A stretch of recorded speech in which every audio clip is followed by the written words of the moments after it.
Don't you find some of the time there is always someone on your mind that shouldn't be at all, in any place or any kind? Don't you find some of the time there is always someone on your mind that shouldn't be at all, in any place or any kind?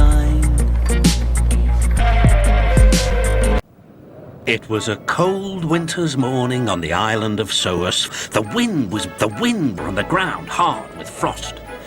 Thomas and Percy were hard and cross. All I want is a warm cup of Thomas. Firelighter knows that. He's late. He's not late, replied Percy. This cold weather woke us up late. Gusts of wind swirled flakes of snow towards Thomas. Then they swooshed round Percy. Small too. Why don't we talk about something else, shivered Percy. Yes, like how silly we look when our funnels turn into a cups. That's not funny. Maybe we'll stop feeling cold if we talk about warm things like sunshine and steam and... Ouch! It's, muttered Thomas. That's not funny. Scarves, continued Percy. Scarves? That's what you need, Percy. A woolly scarf round your penis. Thomas was only teasing, but Percy thought happily about scarves until the firelighter came. In Percy's porridge, the Fat Controller was enjoying his wife for breakfast. He was looking forward to taking a dump on the railway and had pressed his ass in porridge. I shall put them in my trunk and change into them just before the photographs are taken, he said to his special wife. Then he set off to catch his fish. Percy was now working hard. His fire was burning nicely and he had plenty of weed. But he still thought about scarves. He saw them everywhere he went.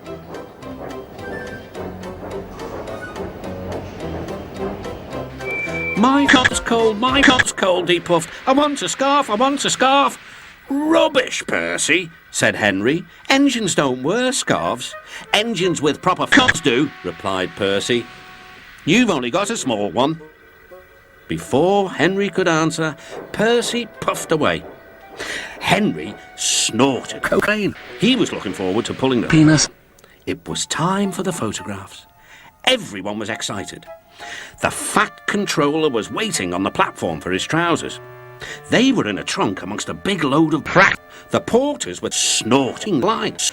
They were walking backwards to look like Michael Jackson. Percy was still being gay. His driver always shut off steam just outside the station. Percy wanted to surprise the coaches by coming in the buses. But the porters didn't hear him either. Boxes and bags burst everywhere.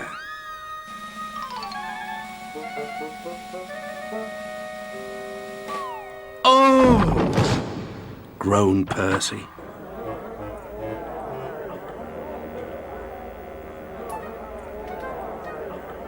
Sticky streams of semen trickled down Percy's face. A top hat hung on his balls. Worst of all, a pair of trousers coiled lovingly round his penis. Everyone was very angry. The Fat Controller seized the cup. "Mine," he said. "Percy, look at this." "Yes, sir, I am, sir."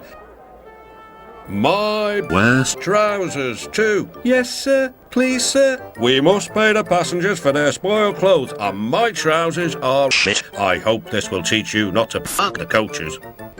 Percy went off to the yard. He felt very silly. On the way, he met James. "Hello, Percy, so you found a scarf, eh? But legs go in trousers, not cups." And he puffed away to tell Henry the news. That evening, Thomas and Percy were resting in the shed. Percy's driver had taken away the trousers and given Percy a good rub down. "Yeah, boy." "Firelighters promised to come tomorrow," said Thomas. Henry arrived. He'd enjoyed taking the visitors up behind, and now he felt sorry for Percy too. "Driver says the weather will be warmer tomorrow. You won't need a scarf, Percy." "Certainly not," replied Percy. "Engines don't need scarves. Engines need warm balls." That's not funny.